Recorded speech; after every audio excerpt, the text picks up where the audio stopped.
Bahaya begadang itu dapat meningkatkan kolesterol jahat. Jadi, pada saat kita kurang tidur, itu dapat meningkatkan kadar hormon kortisol, menurunkan enzim hati yang dapat memproduksi kolesterol baik, lalu meningkatkan juga untuk konsumsi makanan saat kita terjaga, sehingga nantinya meningkatkan produksi dari kolesterol jahat.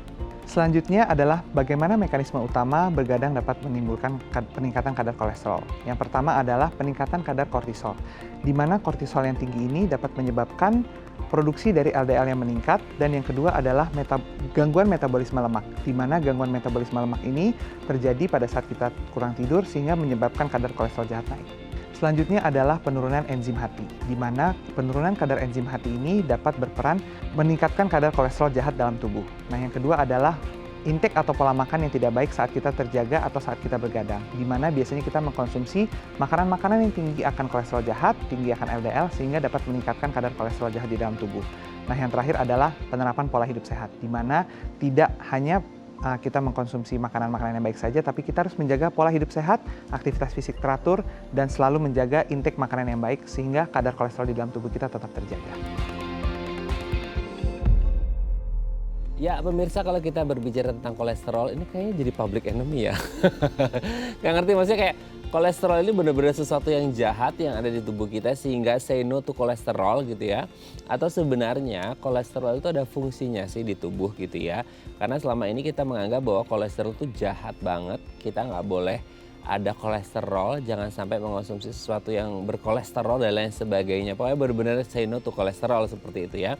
Tapi sebenarnya ada nggak sih fungsinya dalam tubuh kita? Apalagi sekarang ini mungkin ini Anda long weekend, Anda lagi liburan sama keluarga, terus Anda quote and quote makan enak. Nah biasanya kolesterol itu selalu dikaitkan dengan sesuatu yang enak-enak seperti itu ya. Nah makanya hari ini kita akan membahas nih gimana sih caranya supaya kolesterol kita ini tetap terjaga dengan baik, nggak ketinggian. Apa-apa yang kayaknya harus dihindari dan apa-apa yang harus dilakukan supaya tetap stabil. Tapi sebelum bahas itu kita akan bahas terlebih dahulu beberapa mitos atau fakta seputar kolesterol. Nah untuk membahasnya telah hadir bersama kami di Studio Bincang Sehati ada Dr. Yosua M. Manulang, MKed PDS PPD Finasim, dokter spesialis penyakit dalam dari Rumah Sakit Murni Teguh Pejaten. Selamat pagi Dr. Yosua, apa kabar selamat dok? Pagi, baik. Selamat datang kembali di Bincang Sehati. Ya, terima kasih. Dok, hari ini pembahasannya sangat menarik ya, apalagi Betul, mungkin relate ini yang lagi long weekendan, quote and quote sama keluarga makan-makan enak ya. Karena mungkin kayak ya excuse lah dok, masa sih long weekend gak makan enak sama keluarga gitu ya. Cheating day ya. Iya,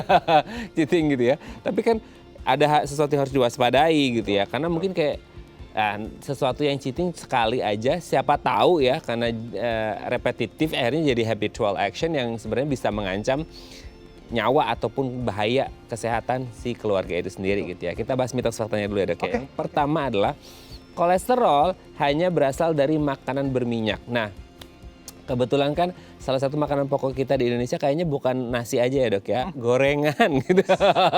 Kayaknya di setiap meals itu pasti ada gorengan terselubung di situ ya, entah gorengan yang beli dari orang atau gorengan kita sendiri yang bikin seperti itu ya. Sebenarnya betul nggak sih kalau kolesterol itu mostly memang dari makanan yang berminyak atau gimana?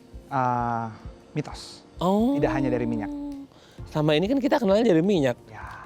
Sekarang mungkin dibedain, kayak yang minyak itu kenapa berkolesterol dan yang non minyak contohnya apa yang berkolesterol gitu? Oke. Jadi misalnya contohnya selain non minyak itu kalau kita makan protein ya, ya itu ada bagian yang lemaknya, nah itu bisa ya. Terus yang kedua misalnya tepung-tepungan bila diolah dengan mentega, butter, nah itu juga bisa menimbulkan suatu penumpukan lemak atau kolesterol jahat.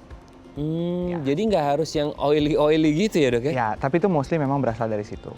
Tapi tidak hanya itu saja, gitu. Itu sama bahayanya nggak sih dok? Sama kayak selama ini kan kita mengenal makanan berminyak, let's say kayak gorengan itu kan benar-benar kayak untuk orang yang benar-benar tight diet gitu ya, kayak nggak boleh sama sekali gorengan apapun ya, dia dikukus aja atau direbus dan lain sebagainya. Tapi sama bahaya nggak sih, maksudnya yang non gorengan sama yang gorengan gitu? Memang mostly paling bahaya memang yang gorengan ya. Cuman untuk yang non gorengan bila dikonsumsi dalam jangka waktu yang panjang dan kuantitinya banyak, ya sama aja. Bisa juga nanti menimbulkan bahaya yang kurang lebih sama dengan oily atau yang gorengan. Berarti sebenarnya kalau gorengan itu benar-benar nggak boleh sama sekali, harus dihindari, atau boleh tapi terms and condition apply gitu? Yes, dok, atau boleh tapi ada tanda bintang. Ya, terms and condition apply. Ya, karena tubuh kita sebenarnya tetap butuh kolesterol. Ya, gitu. Oh, oke. Boleh, tapi ada syarat dan ketentuan berlaku gitu Benar, ya. benar. Kalau digoreng sendiri, maksudnya kayak jenis minyaknya juga pengaruh nggak sih? Kan sekarang banyak, apakah minyak kelapa sawit, apakah minyak kelapa, apakah benar. olive oil dan lain sebagainya, itu kan banyak minyak-minyakan, nah gimana? Ya, tentu sangat berpengaruh, tergantung jenis minyaknya juga ya. Yang dimana ya kita tahu bahwa minyak jagung, minyak olive oil, terus minyak ya yang selain untuk dari turunan kelapa misalnya, itu justru pasti jauh lebih baik. Seperti itu. Oke, jadi ini tergantung ke diri kita masing-masing ya, bagaimana kita mau mengatur pola diet kita gitu ya. Betul. Mau sehat atau enggak, kolesterol tinggi atau enggak gitu ya. Benar. Oke, kita lanjut yang kedua dok. Nah ini dia, banyak sekali apalagi ini untuk orang-orang yang suka nge-gym ya. Ini biasa sehari itu bisa berapa butir mereka habiskan gitu ya. Tapi orang tuh kepikiran kayak tahu nih telur gitu ya. Telur ini tuh kayak di satu sisi itu high protein, tapi satu sisi orang pikir kayak, dok tapi juga high kolesterol ya, terutama untuk yang kuningnya gitu ya. Sehingga orang kayak, waduh sebenarnya harus dimakan dua-duanya, putih dan kuningnya, atau hanya putihnya aja karena kuningnya itu high kolesterol banget gitu, atau gimana? Oke, kalau pada telur itu jadi kita dalam satu hari boleh sampai mengonsumsi sekitar 2-3 butir telur beserta kuningnya. Oke. Yes, boleh. Tapi misalkan sudah melebihi dari tadi yang porsi 2-3 butir telur per hari, bila ingin mengejar proteinnya mungkin bisa dikonsumsi yang bagian putihnya saja. Kalau bagian putihnya sih mau dikonsumsi 7-8 butir nggak apa-apa. Ya, tapi memang bagian kuningnya itu dianjurkan banget ya untuk mengkonsumsi paling banyak 2-3 butir per hari. Gitu. Melebihi itu tentunya pasti nanti akan ada kadar kolesterol jahat yang ikut termakan. Gitu, ya. Nah itu kan kita berbicara ini telur apa dok? Telur ayam kah atau telur bebek gitu ya? Kan telur bebek ada telur puyuh juga gitu ya. Ada juga udah telur bebek itu ada yang salted. Ya, asin. Yang asin. Kulitnya hijau-hijau muda itu ya. Yes, gitu. Nah itu kan kayak waduh it's so salty gitu. Jadi kolesterolnya juga bisa jadi lebih tinggi gitu ya, atau gimana? Kalau yang saya omongin tadi itu adalah telur ayam. Ya, kalau telur burung puyuh jujur itu tinggi sekali. Ya, kolesterolnya memang dari 1 butir aja udah tinggi sekali. Karena kan kalau kita lihat biasanya yang di sate-sate itu ya. Nah, itu aja kan sudah kuningnya aja tuh kadang. Nah, itu udah tinggi sekali kolesterol. Jadi aturan tadi itu berlaku untuk si telur ayam. Padahal itu kan kecil ya dok ya? Ya. Tapi tinggi juga. Tinggi sekali. Terus kalau yang salted itu telur bebek yang sudah diasinkan, kita worry-nya jadinya 2. Either kolesterol plus garamnya. Garamnya bisa menyumbangkan ke darah tinggi. Gitu. Besti ketemu besti. Ya, benar. Gitu ya. Kolesterol ketemu hipertensi lagi ya, garam gitu ya. Betul. Jadi harus berhati-hati. Jadi takarannya adalah kalau misalnya yang ayam gitu ya, itu boleh 2-3 butir per hari termasuk kuningnya. Tapi kalau untuk yang kan banyak yang nge-gym itu sehari bisa berapa 8-9. Sampai di blender kadang. Iya bener. Itu kalau mau ya putihnya aja lebih aman. Karena kalau kebanyakan juga sampai 8, 9, 10 butir plus kuningnya. Ya lumayan juga ya. Karena bisa berpengaruh juga. Oke, kita lanjut yang ketiga. Nah ini tadi sudah sempat di-mention juga. Mentega katanya lebih baik daripada margarin untuk kolesterol. Nah mentega, margarin ini bedanya terkait dengan kolesterol gimana dong? Oke, kalau mentega dan margarin itu basically dia turunan dairy dan kalau dari keilmuan memang dia akan lebih banyak menyumbangkan nantinya untuk triglycerid. Ya, triglycerid part of fat, part dari lemak, tapi memang bukan kolesterol. Nah, itu dia menyumbangkan lebih banyak memang ke arah triglycerid nantinya. Nah, di mana memang kadar triglycerid yang tinggi pun juga tidak baik bagi tubuh karena efek ke pembuluh darahnya juga kurang terlalu bagus. Gitu. Tapi kalau kita ngomong dari produk, maksudnya kan tidak hanya mentega atau margarin, maksudnya banyak turunannya gitu. Itu juga pengaruhnya tidak ke kolesterol, ke triglycerid atau gimana? Iya, jadi kayak misalnya gandum, terus tadi mentega, margarin, butter gitu-gitu ya. Nah itu memang dia berbeda untuk kadar menaikkan kolesterolnya gitu. Dalam artian dia lebih condong ke triglycerid. Sedangkan kalau oily food, protein yang berlemak dan segala macam itu lebih ke LDL atau si kolesterol jahat. Oke. Jadi kalau turunan kayak dari produk semisal kayak margarin atau mentega ini lebih pengaruh ke triglyceridnya. Yes. Oke, kita lanjut yang keempat. Anak-anak nggak perlu khawatir soal kolesterol. Nah, selama ini kan kita selalu kepikiran bahwa kolesterol itu adalah isunya untuk orang-orang dewasa gitu ya. Sehingga kayak anak-anak itu kayaknya nggak mungkin kolesterolnya tinggi lah. Mereka masih dalam masa pertumbuhan. Yang nggak dikhawatirkan kita ini loh yang sudah aging gitu. Atau gimana Dok? Ya, oke. Anak-anak itu mitos banget ya. Dalam artian setiap orang tua sudah harus menerapkan pola hidup sehat dari kecil karena bakat-bakat untuk terjadinya kolesterol tinggi, baik si LDL yang tinggi ataupun trigliserid yang tinggi itu sudah bisa terdeteksi sejak kecil. Apalagi ada orang tua yang memang sudah memiliki bakat atau genetik seperti itu, akhirnya menurunkan ke anaknya, maka apapun yang dikonsumsi oleh anaknya itu bisa langsung diserap 100%. Dalam artian itu akan menjadi sebuah tabungan untuk dia di masa depannya nanti bahwa pada saat diukur di umur 18 sampai 20 tahun mungkin ternyata sudah terukur bahwa LDL dan trigliseridnya akan tinggi. Otomatis quality of life dari si anak ini akan turun pada saat dia menginjak usia dewasa. Kalau di anak-anak ataupun remaja itu kan kalau orang dewasa selama ini selalu dikaitkan kolesterol itu dengan pola dietnya gitu. Kalau untuk anak-anak samakah dari pola dietnya atau gimana? Sama. Pola diet. Kadang mungkin kan ada kita di masyarakat Indonesia itu anak yang gemuk itu sehat. Iya lagi. Yes, anak yang gemuk itu sehat. Jadi mohon Bapak Ibu yang di rumah ya, jadi agak dipatahkan sedikit ya para stigma tersebut supaya jangan menganggap anak yang terlalu gemuk itu sehat karena ya sebenarnya itu sudah menjadi cikal bakal terjadinya kadar LDL tinggi dan trigliserid tinggi, which is nggak bagus untuk pembuluh darah si anak juga. Nah, gitu. itu ya. Ya. Jadi memang di masyarakat kita ini sebagai harus diluruskan ya Dok ya. Betul, jadi kayak di masyarakat kita itu kayak banyak menganggap bahwa yang gendut itu kayak bagus nih, sehat, subur, orang tuanya ngasih makan yang benar gitu ya.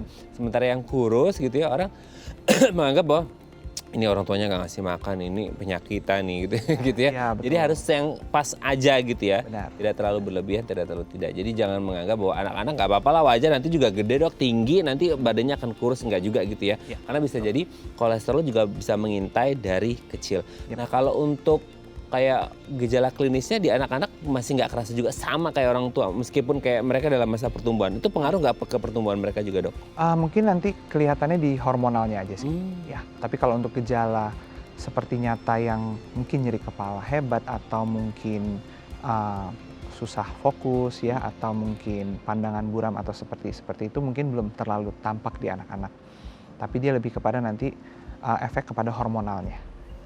Nah itu ya bagi orang tua harus berhati-hati ya. Jadi yang mungkin orang tuanya punya pola diet yang quote unquote gak bener juga jangan sampai anak itu kan melihat ya Dok ya. Melihat dan meniru apa yang dilakukan oleh orang tua. Pasti berkaca kan anaknya. Betul, karena kan kadang-kadang habit yang terbentuk di keluarga ini akhirnya ditiru oleh si anak sampai akhirnya dewasa berkeluarga punya anak, nah gitu terus siklusnya. Nggak selesai-selesai nanti kolesterolnya ya. Oke deh, kita lanjut yang terakhir Dok.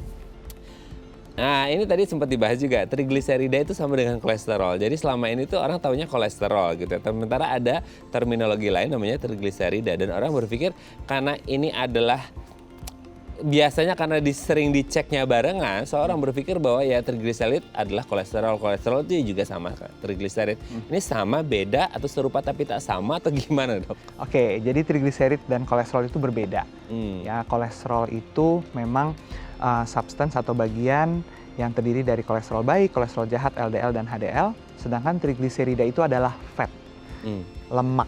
Ya, dia adalah satu substance yang memang kalau kadarnya berlebih itu dia akan menimbulkan penebalan di dinding pembuluh darah kita. Yes, sedangkan kalau untuk si kolesterol itu dia lebih kepada pembentukan plak-plak atau sumbatan di pembuluh darah. Sedangkan kalau si trigliserid adalah untuk menebal di pembuluh darah kita sehingga pembuluh darah kita semakin sempit. Gitu. Nah, dia merupakan fat, kalau kadarnya pas, dia itu justru menjadi protektor. Yes, untuk pembuluh darah kita tidak cepat rapuh dan segala macam. Tapi begitu kadarnya tinggi, dia akan menjadi suatu kendala ya untuk pembuluh darah kita karena semakin menyempit. Gitu. Hubungannya nanti dengan penyakit jantung, stroke dan lain-lain. I see. Jadi nalarnya adalah logikanya ketika kita ngomongin trigliserid, ada fungsinya protektor, melindungi pembuluh darah supaya nggak mudah rapuh. Dan dia kayak kayak melindungi supaya lebih kuat. Tapi kalau over jumlahnya, otomatis protektornya kan awalnya sih protecting ya. Lama-lama dia semakin membesar, akhirnya malah justru neken dan akhirnya pembuluh darahnya, salurannya semakin mengecil. Betul. Nah, itu ya. Kalau yang kolesterol dia menimbulkan plak. Ya, plak itu kayak semacam ada yang melayang-layang lah di pembuluh darah. Kalau semakin tebal dia menyumbat ke pembuluh darah yang kecil. Nah, bisa bahaya deh tuh. Nah, itu dia ya. Jadi beda, tapi sama-sama kalau over juga bisa berbahaya untuk tubuh ya, Dok. Ya, oke, thank you, Dok, sudah jawab mitos faktanya. Nanti kita lanjut ngomongin tentang kolesterol ya di segmen selanjutnya. Oke, pemirsa, kami akan kembali saat lagi kita bersama kami di Bincang Sehati.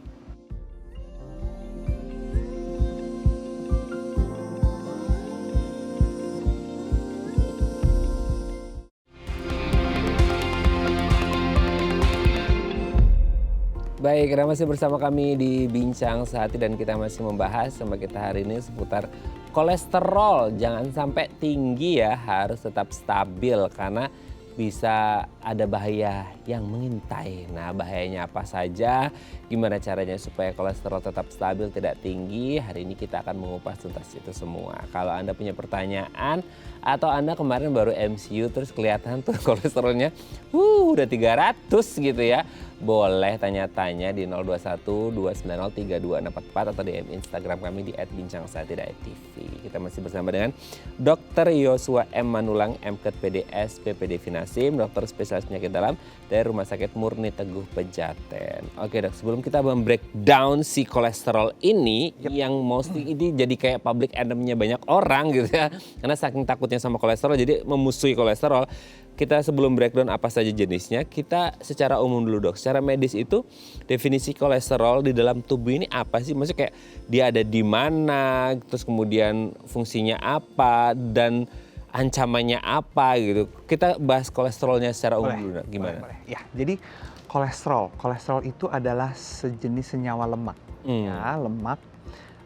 Dia itu berasal dari apa yang kita makan. Ya, mostly apa yang kita makan. Pada saat kita makan, dia akan diserap ya mulai dari lambung, usus halus, lalu dia akan beredar tuh di pembuluh darah, beredar, dia akan disimpan di berbagai jaringan otot kita.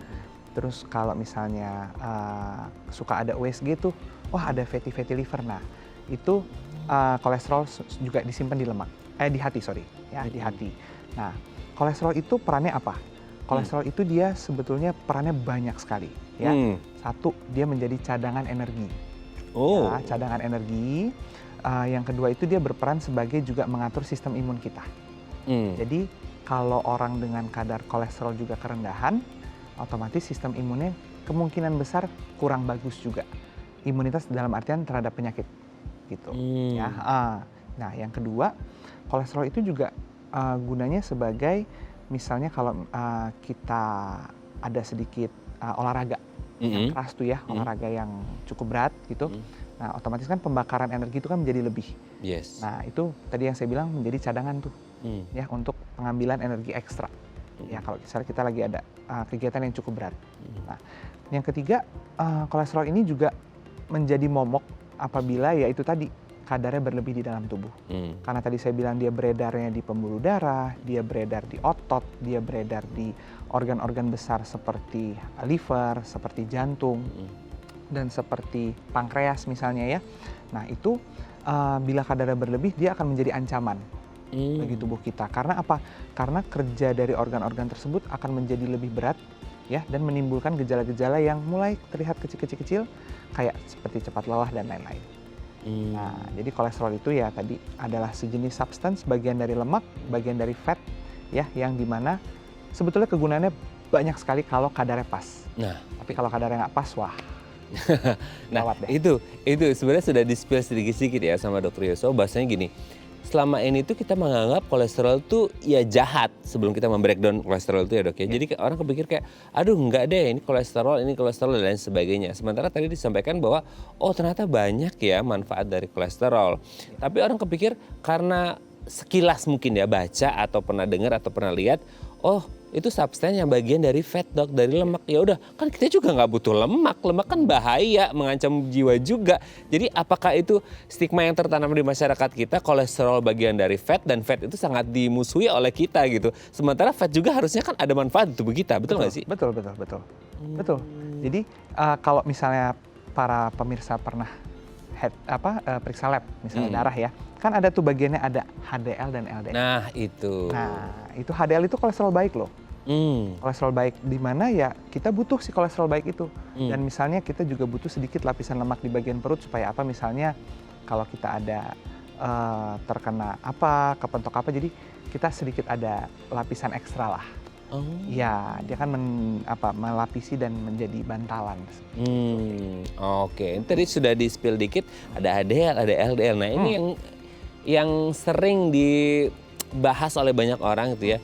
Kenapa sih ada yang baik? Kenapa sih ada yang jahat? Kayak bawang merah, bawang putih dok. Gitu ya.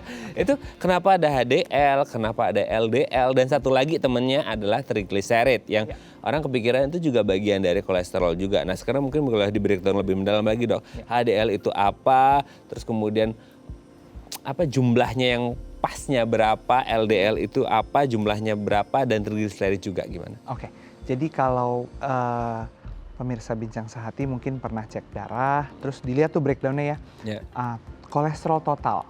Nah, itu. nanti baru di bawahnya kolesterol LDL, kolesterol HDL, kolesterol lain, baru ada trigliserid biasanya paling bawah.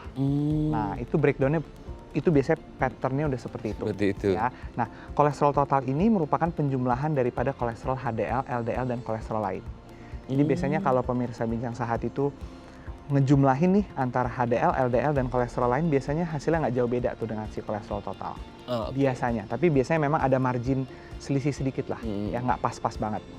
Nah, HDL itu tadi adalah kolesterol baik, ya kolesterol baik, yang dimana dia itu mostly kita bisa dapatkan dari olahraga, aktivitas fisik. Jadi sebenarnya kolesterol HDL itu sudah ada di badan kita, cuman kita butuh activating proses untuk bisa mengaktifasi si HDL ini.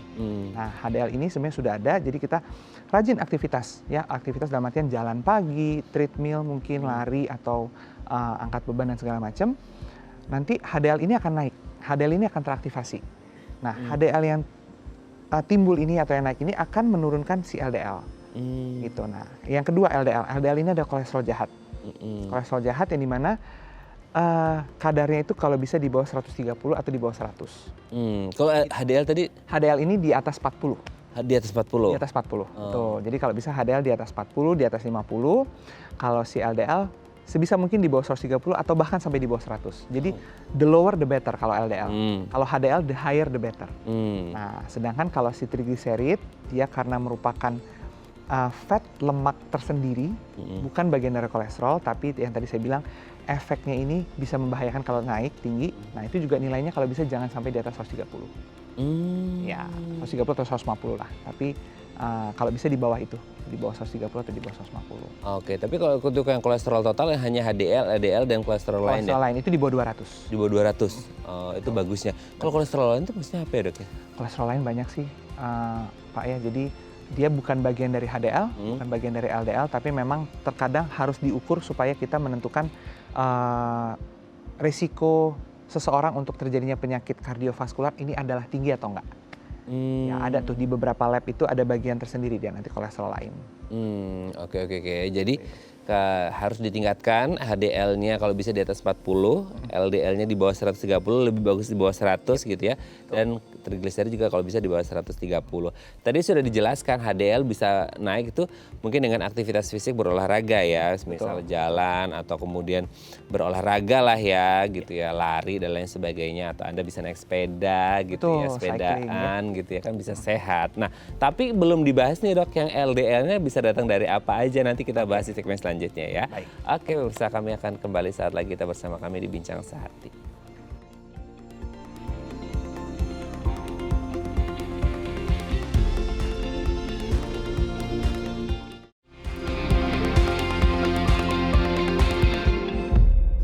Baik, masih bersama kami di Bincang Sehati dan kita masih membahas sama kita hari ini seputar kolesterol. Nah, kalau Anda punya pertanyaan seputar tema kita hari ini, boleh ya, monggo tanya-tanya di 021 290 3244 atau DM Instagram kami di @bincangsehati.tv. Kita masih bersama dengan Dr. Yosua M. Manulang, MKet PDS PPD Finasim, dokter spesialis penyakit dalam dari Rumah Sakit Murni Teguh Pejaten. Oke dok, tadi disebutkan HDL kalau bisa di atas 40 dengan ya pastinya pola makan yang sehat juga, terus kemudian dengan berolahraga, aktivitas fisik ya, angkat beban kayak jalan, lari dan lain sebagainya gitu. Nah sekarang LDL nih, Ya. HDL udah bagus nih. Nah sekarang tinggal LDL-nya, apa yang harus dihindari nih supaya LDL-nya nggak tinggi dan HDL-nya bisa naik terus gitu atau gimana? Oke, ya LDL. Jadi LDL itu seperti kita udah bahas di awal, dia itu berasal dari makanan yang mostly oily, Oh. gorengan, oily food ya, yang dimana deep fry bahkan sampai yang misalnya kita ada masakan dari daerah tertentu yang sampai bersantan banget tuh ya, yang pokoknya gulai-gulai seperti itu ya. Nah itu tuh kaya sekali akan LDL. Nah terus misalnya kita kayak gorengan, bakwan, apa segala macam tuh ya. Nah yang sampai kalau kita peres tuh pakai tisu itu minyaknya sampai menggenang tuh, nah itu tuh kaya banget akan LDL. Nah LDL ini tentunya dia kadarnya nggak boleh berlebih di dalam tubuh, tapi kita juga sebenarnya punya keuntungan. Kalau HDL kita tinggi, dia bisa mengkompensasi kadar LDL yang tinggi juga. Wow. Yes, sebegitu amazing atau sebegitu hebatnya dari si HDL atau kolesterol baik ini.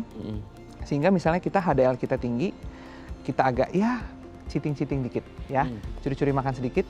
Nah, LDL yang masuk itu masih bisa dikompensate sama si HDL yang tinggi. That's why makanya balance antara olahraga, pola makan sehat itu penting banget ya. Nah, LDL ini juga bila nantinya terlalu tinggi, kita sudah lakukan pemeriksaan serial, ternyata dengan pola hidup belum bisa turun nih LDL-nya, belum bisa mencapai target di bawah 130 atau bahkan di bawah 100. Di situ nanti kita baru akan memutuskan, sepertinya harus mulai pengobatan. Take medicine ya, karena kita nggak bisa biarin LDL tinggi. Nah, tapi sebelum ke situ mungkin apa yang perlu kita lakukan supaya LDL bisa tetap terjaga. Betul. Ya. Jadi pertama kontrol pola makan. Ya, take less oily food. Ya, kurangin makanan-makanan yang memang goreng-gorengan. Susah mungkin awalnya, tapi mungkin perlahan-lahan pasti bisa. Ya, ganti menu makanannya. Jadi mungkin kalau misalnya kita stop aja tapi tidak ada substitute pengganti, mungkin kita akan kelimpungan. Gitu. Jadi ganti betul tadi dengan yang misalnya rebus-rebus ya, dengan yang ditim, atau mungkin kita bisa menggunakan metode seperti air fryer. Jadi tidak ada penggunaan minyak yang banyak, kita hanya mengandalkan daripada teknik pemasakan yang matang tapi tanpa ada penggorengan ya di air fryer itu. Yang berikutnya adalah olahraga, aktivitas rutin ya. Di sela-sela kesibukan pasti kita harapkan bisa nih pemirsa Bincang Sehati untuk bisa ya menyempatkan waktu, nggak usah lama, 30 sampai 40 menit ya 4 to 5 times a week ya, 4 sampai 5 kali seminggu. Untuk seenggaknya jalan pagi, jalan sore ya, misalnya di rumah ada alat treadmill, cycling ya, sepedahan gitu ya. Nah, itu bisa karena dengan kita teratur aktivitas itu sedikit demi sedikit pasti kadar LDL juga akan turun di dalam tubuh ya. Jadi pola hidup sehat itu penting banget. Tapi misalkan kita sudah menerapkan pola hidup sehat nih, waduh LDL-nya masih tinggi nih dok, gimana? Ya mau nggak mau kita harus take medicines, intervensi pengobatan. Dok, menarik tuh tadi ketika bilang kan kadang-kadang kita nggak bisa ngukur sendiri ya, maksudnya tubuh kita kayak HDL berapa, LDL berapa. Tapi menariknya adalah tadi ketika LDL tinggi itu bisa dikompensasi dengan HDL yang tinggi. Betul. Nah, pertanyaannya gini, ketika kita berbicara minimal HDL 40, maksimal LDL 130 atau di bawah ya, maksudnya di bawah 130 atau bagusnya di bawah 100. Kompensasi yang baik ini kalau ngomongin HDL tuh bisa tingkatnya berapa sih dok maksimalnya? Atau nggak ada, unlimited? Ya, jujur selama saya praktek itu bahkan sampai yang 90-100 pun ada. Memang kalau di indikator lab ya, indikator pemeriksaan di laboratorium, itu kadang ada yang mengambil range atau rentang itu 40 sampai 70, 40 sampai 80 untuk HDL di situ. Cuman sebetulnya ya semakin tinggi ya semakin bagus gitu. Karena dia tadi saya bilang bisa mengkompensasi kalau ada LDL yang masuk berlebihan. Nah, jadi memang mekanismenya agak cukup kompleks memang kalau dijelaskan, dijabarkan, tapi si HDL ini intinya dia bisa meluruhkan, membuang, istilahnya mengeliminasi dari si LDL yang berlebih ini.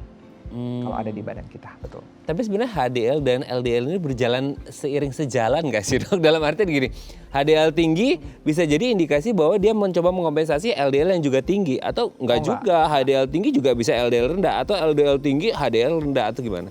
Biasanya itu kelihatan dari hasil lab itu, biasanya kalau HDL-nya tinggi, berarti dia sehat nih. Yes. Tapi LDL-nya belum lihat nih. LDL-nya bisa, kalau HDL tinggi biasanya LDL-nya nggak terlalu tinggi sih. Ya, tapi kalau misalnya HDL rendah, mostly biasanya LDL-nya either medium atau high. Karena kelihatan dong, jadi HDL dia rendah, oh nggak banyak aktivitas nih pasiennya, orangnya. Nah otomatis biasanya kalau dia ternyata pola makannya juga kurang bagus, biasanya LDL-nya agak-agak di medium, level medium atau high. Biasanya gitu. Jadi agak tercermin lah dari situ ya, pola hidupnya juga bisa kita ramalkan sedikit. Ya. Kelihatan ya, Ya. kelihatan ini tanpa melihat beberapa waktu belakangan aktivitas si pasien ini udah kelihatan ini, dilihat dari HDL dan LDL-nya. Nah kalau triglycerid juga bisa mencerminkan itu kah atau gimana?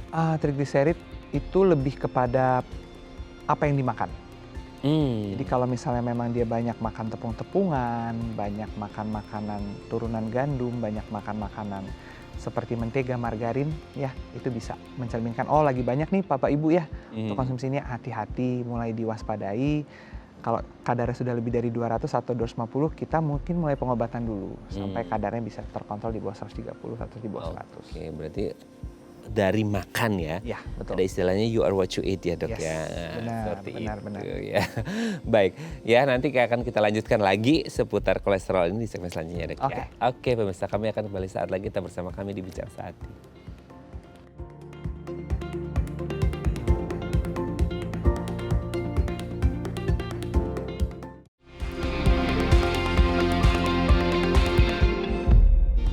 Baik, Anda masih bersama kami di Bincang Sehati dan kita masih membahas tema kita hari ini seputar kolesterol. Jangan sampai tinggi ya, terus stabil supaya tidak mengancam kesehatan Anda. Kalau Anda punya pertanyaan seputar tema kita hari ini, boleh tanya-tanya di 021-290-3244 atau di Instagram kami di @bincang-sehati.tv. Kita masih bersama dengan Dr. Yosua M. Manulang, MKet PDS, PPD Finasim, dokter spesialis penyakit dalam dari Rumah Sakit Murni Teguh Pejaten. Oke dok, nah sekarang kita ngomong ini.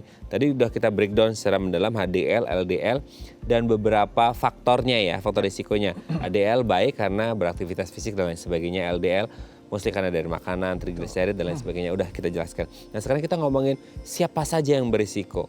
Apakah hanya orang yang mageran, yang hidupnya sedenter gitu ya, atau mungkin orang-orang yang let's say mungkin sekarang itu kayak kondisi obesitas seseorang juga gitu ya. Kan orang kepikiran, oh dok kolesterol tinggi itu selalu identik dengan yang badannya subur ya dok ya, berarti yang kurus aman dong dari kolesterol kan gitu. Banyak pertanyaan seperti itu. Atau kayak laki-laki kayaknya lebih berisiko deh dok dibandingkan perempuan. Mungkin perempuan karena punya estrogen jadi dia terprotektif gitu ya, tapi nggak ngerti case-nya kalau udah menopause ya. Nah itu beberapa orang-orang dengan faktor risiko itu bisa nggak dari gender, dari range usia kayak, atau dari kondisi obesitasnya dia, atau obesitas sentralnya, atau dengan BMI-nya lebih dari 26 dan lain sebagainya, itu pengaruh nggak sih? Ya, jadi untuk faktor terjadinya kadar peningkatan kolesterol di badan ya di tubuh kita itu betul banget Mas ya, betul banget sudah dijabarkan.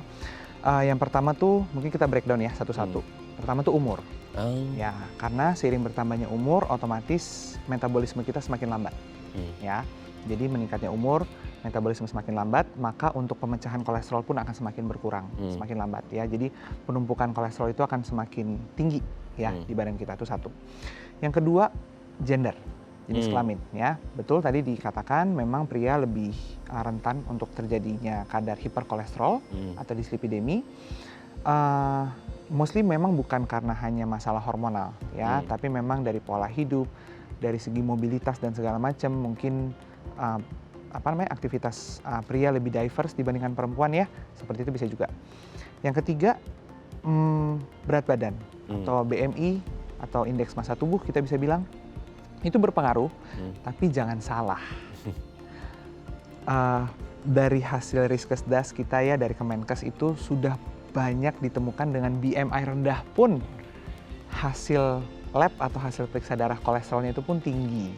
Ya, jadi jangan merasa terlalu aman. Jangan jumawa ya. Ya, berlindung di balik mungkin, oh saya kurus, saya tidak berat badan berlebih, tidak overweight, tidak obesitas. Ternyata pada saat dia medical check up, baik dari kantor ataupun ada kesempatan medical check up, kaget, langsung melotot melihat hasil lab darahnya. Wah, ini kenapa nih trigliserid saya, kenapa LDL saya bisa setinggi ini? Ternyata setelah ditilik ke belakang, oh ada faktor keturunan, ya, ada faktor misalnya kondisi-kondisi lain seperti misalnya gangguan tiroid dan segala macam. Itu bisa. Nah, yang selanjutnya adalah tentunya yang paling penting pola makan. Nah, itu. Dan pola sedentary lifestyle tadi. Itu ya. Mageran dan segala macam. Harus dihindari ya. Betul. Oke, nah sebelum lanjut ini ada penelpon dok, kita sapa terlebih dahulu boleh. ya. Halo, selamat pagi. Dengan siapa di mana? Selamat pagi Pak Raden, Pak Dokter, selamat pagi. Ya, dengan ibu Saya siapa mau di mana nanya Bu? Sama Pak Dokter di Lampung, Ibu Yuli di Lampung. Ibu Yuli di Lampung. Silakan Bu Yuli, mau tanya apa ke Dokter Yosua? Silakan. Pak Dokter, saya sama dokter ini, Dokter Saraf. Saya disuruh sama dokter jantung juga. Saya disuruh makan, dokter jantung tuh suruh saya makan obat kolesterol tuh sulfatin apa ya? Baik Bu. Itu obat kolesterol tuh sama pengencer darah, itu seumur hidup Pak. Ya, baik Bu. Jadi saya kayaknya kata orang tuh sulfatin itu ada obat kolesterolnya, penurun kolesterol itu ada efek samping. Saya dengar dari orang itu, ada yang ngomong itu orang ahli juga yang dari apotek. Itu masih ada kerabat di apotek di sini orang ya. Katanya itu obat itu ada efek samping gitu. Tapi kalau dokter suruh saya seumur hidup, jadi antara dua ini saya bingung yang mana yang saya turutin gitu. Saya terusin makan obat ini seumur hidup, saya ada efek samping. Kalau saya nggak makan, saya takut juga melanggar dokter gitu. Bingung, minta tolong Pak Dokter jelasin kalau makan obat kolesterol itu sama pengencer darah itu gimana itu kalau itu lamanya gitu minum tuh, efek sampingnya gimana itu? Oke, sudah jelas dok? Ya. Apa yang ditanyakan? Ibu umur berapa Ibu? Mohon maaf. Sekarang 72. Oh 72. Muda. Oke. Masih segar sekali ya, Iya, Dok, ya. suaranya masih prima ya. Iya, iya. Oke, baik. Sudah Ibu. ada lagi dok? Sudah. Ya. Bentar Baik. lagi ya Pak ya. Ya baik, terima kasih Bu Yuli yang dari Lampung. Kita akan coba jawab ya dan semoga saya selalu ya Bu ya. Oke, gimana nih dok? Obat apa tadi dok? Atorvastatin kalau saya dengar Iya, tadi iya. ya. Jadi atorvastatin dan pengencer darah. Ya mungkin kalau saya dengar backgroundnya ibu ini mengunjungi dokter saraf dan dokter jantung tadi ya. Sepertinya memang kalau dokter saraf dan dokter jantung sudah bergabung nih ya men-treat pasien. Mostly memang obatnya itu biasanya mengandung dari atorvastatin, penurun kolesterol LDL, dan pengencer darah. Ya kalau bisa saya asumsikan sedikit ya, mungkin tanpa melihat rekam medis lengkap ibu. Ya Bu, obat pengencer darah dan obat atorvastatin ini memang diperuntukkan untuk dikonsumsi seumur hidup. Ya, kalau efek samping yang ibu tadi tanyakan atau mungkin ibu dapat info dari apoteker atau dari tempat di mana ibu mendapatkan obat tersebut memang ada. Ya, kalau untuk atorvastatin atau obat penurun kolesterol itu terkadang efek sampingnya seperti kram-kram sedikit, ya di bagian persendian. Tapi biasanya seiring dengan pola konsumsi yang sudah teratur, terus mengkonsumsi kayak suplementasi B6, B12 itu bisa membuat keluhan-keluhan tersebut bisa berkurang dan tetap digunakan untuk sendinya ya supaya tidak stiff, tidak kaku.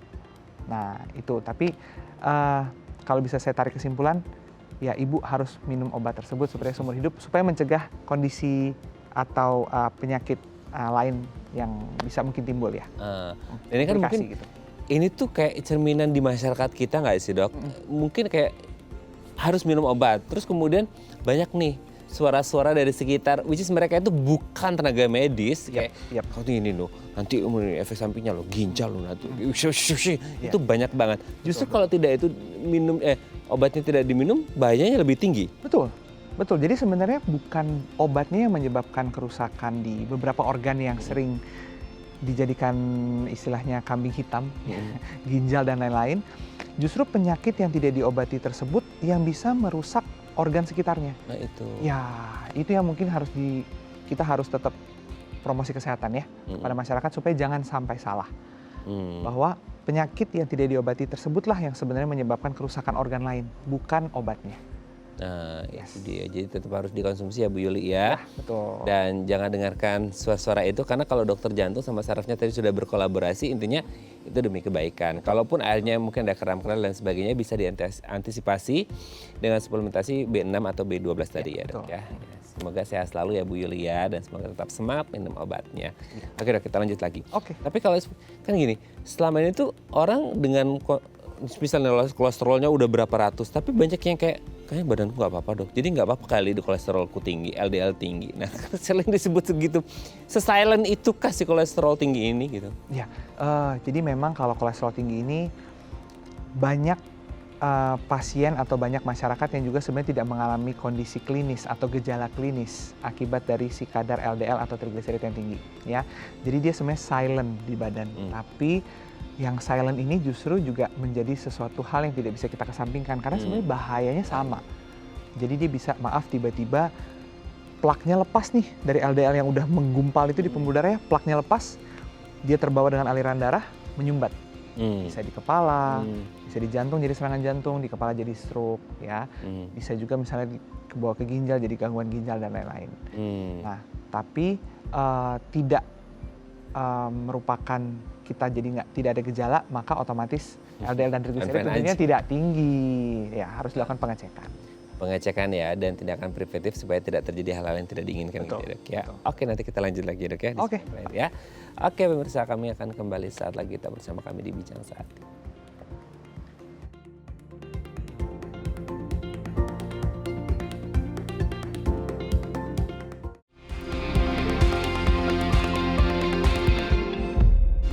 Baik, masih bersama kami di Bincang Sehati dan kita masih membahas tema kita hari ini seputar kolesterol. Masih bersama dengan Dr. Yosua M. Manulang, MKed PDS PPD Finasim, dokter spesialis penyakit dalam dari Rumah Sakit Murni Teguh Pejaten. Oke dok, dengan sekarang kalau kita, dok ini kayaknya saya tahu bahwa saya berisiko tinggi ya, misalnya dengan sedenter, pola makan yang nggak dijaga dan lain sebagainya. Untuk memeriksakan itu hanya sesimpel MCU biasa dengan cek lab sudah selesai ketahuan atau ada pemeriksaan penunjang sitok atau gimana? Iya, jadi untuk menilai profil kolesterol, saya lebih sukanya ngomong profil ya. Profil kolesterol kita itu betul memang modalitas utama adalah pemeriksaan lab, pemeriksaan darah. Namun tetap saya anjurkan jangan hanya periksa kolesterol saja, karena kolesterol ini banyak temennya, banyak bestinya ya. Ya kita harus periksa gula juga, periksa fungsi ginjal, asam urat, ya kalau bisa lebih lengkap lebih bagus ya. Tapi misalkan memang ada kesempatan yang baru bisa periksakan kolesterol atau lipid profile, nggak apa-apa, periksa itu dulu, nanti kita akan tercermin tuh semua. Nah biasanya nanti ada tambahan juga tuh Pak, satu di bawah, T kolesterol total HDL rasio. Apa itu dok? Nah nanti itu jadi kayak kalau di beberapa lab mungkin di Jabodetabek sudah ada tuh. Jadi dari hasil 4 yang tadi saya bilang ini, kolesterol total, HDL, LDL, trigliserid, mereka akan merampungkan kemungkinan terjadinya kejadian penyakit kardiovaskular berdasarkan 4 indikator ini. Wow. Ya, jadi mereka udah ada kalau di bawah 3 risiko rendah, 3-5 risiko sedang, di atas 5 risiko tinggi. Nah itu merupakan istilahnya helpful banget sih buat kami tenaga kesehatan, dokter ya, untuk menilai. Jadi kita bisa langsung bilang kepada pasiennya, Bapak Ibu sebenarnya risikonya agak cukup tinggi nih terjadinya risiko kejadian penyakit kardiovaskular seperti jantung, stroke dan lain-lain dari hasil itu. Tapi kalau nggak ada ya pasti nanti dokternya akan menghitung sendiri. Gitu. Itu sangat membantu ya untuk benar-benar kayak jalan ke depannya seperti apa. Tapi dari POV pasien juga jangan overthinking juga ya dok ya. Malah nanti menjadi bahaya juga ya. Karena nggak semerta-merta ya itu bisa dijadikan tolok ukur utama gitu. Nah itu ya, jadi memang sebagai panduan aja, sebagai apa? Untuk preventif ke depannya supaya tidak terjadi penyakit di kardiovaskularnya gitu ya. Jadi memang harus benar-benar hati-hati. Dok tapi gini dok, semisal nih periksa dok, wah hasilnya 300 nih Pak, kolesterol totalnya otomatis kan LDL-nya juga pasti tinggi kan, kalau udah 300 mah udah pasti kan, karena udah exit 200 gitu totalnya. Nah dok saya belum mau minum obat deh dok, saya konservatif dulu, bisa nggak sih dok? Tergantung umur, tergantung BMI, tergantung nanti kita akan menilai pola aktivitas Bapak Ibu kira-kira seperti apa, dan pasti kita kasih time limit. Ya, kita konservatif mungkin dalam 1 hingga 3 bulan. Kalau misalnya ternyata dari 1 sampai 3 atau misalkan kita let's say sampai 6 bulan. Tapi ternyata kita evaluasi hasil labnya belum ada perbaikan yang signifikan, ya apalagi kalau dia ternyata ada penyakit penyerta yang lain nih, diabetes dan lain-lain, otomatis pasti kita anjurkan untuk mulai medication, mulai pengobatan. Atau kayak di titik mana sih dok, semisal orang periksa terus kemudian cek lab dan lain sebagainya, di titik ini udah tinggi, udah harus minum obat? Oke. Mungkin usia di atas 30 tahun dengan kadar kolesterol LDL yang sudah mencapai di atas 180, 200 ya, dengan dia ada faktor resiko seperti penyakit yang sudah keturunan genetik ya, apalagi dia sudah ada misalnya dengan hipertensi, dengan diabetes, dengan hiperasam urat seperti itu, otomatis pasti kita akan sarankan Bapak Ibu sepertinya kita udah harus lakukan untuk pengobatan dengan intervensi obat-obatan.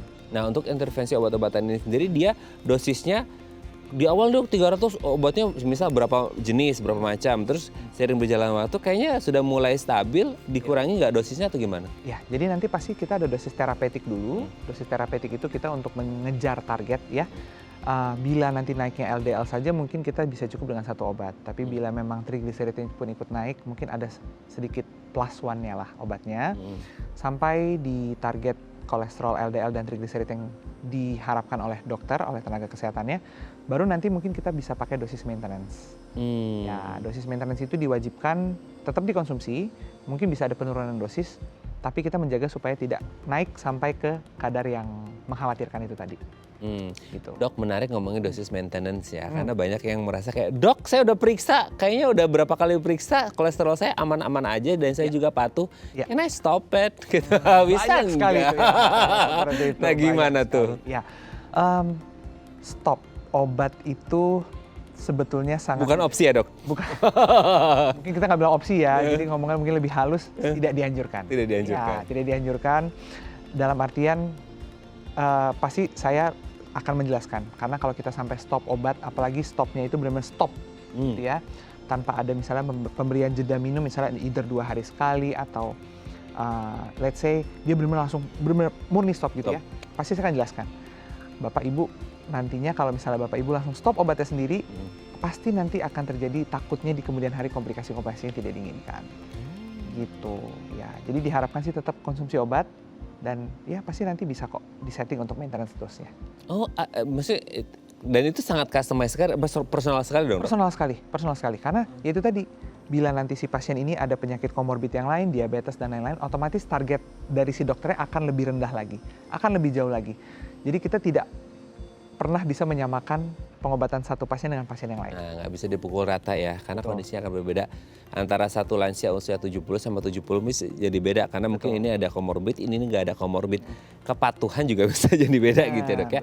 Dan semuanya harus by resep dokter gitu ya. Oke, thank you dok, hari ini menjadi bekal kita bersama supaya kita tahu kondisi kolesterol kita dan tidak berlebihan supaya tetap stabil. Kalaupun at the end of the day-nya tetap konsumsi obat, harus tetap dengan dosis maintenance-nya supaya tidak melonjak terlalu tajam dan bisa berbahaya untuk kesehatan tubuh Anda ya. Oke, thank you dok. Sehat terus. Salam untuk keluarga di rumah dan teman-teman di Rumah Sakit Muhammad Teguh Pejaten. Selamat pagi. Terima kasih, selamat pagi. Oke pemirsa, itu tadi perbincangan kita dengan Dr. Yosua. Semoga bermanfaat ya, dan jangan lupa untuk terus menyaksikan konten-konten inspiratif kami di platform The iPlus. Saya Raden Batya Somit, sampai jumpa dan selamat kembali beraktivitas di hari Kamis yang indah ini. Bagi Anda yang mau berlibur, long weekend sama keluarga, ingat makan enak boleh tapi jangan berlebih, ketakutnya kolesterolnya tinggi ya. Sampai jumpa. Thank you.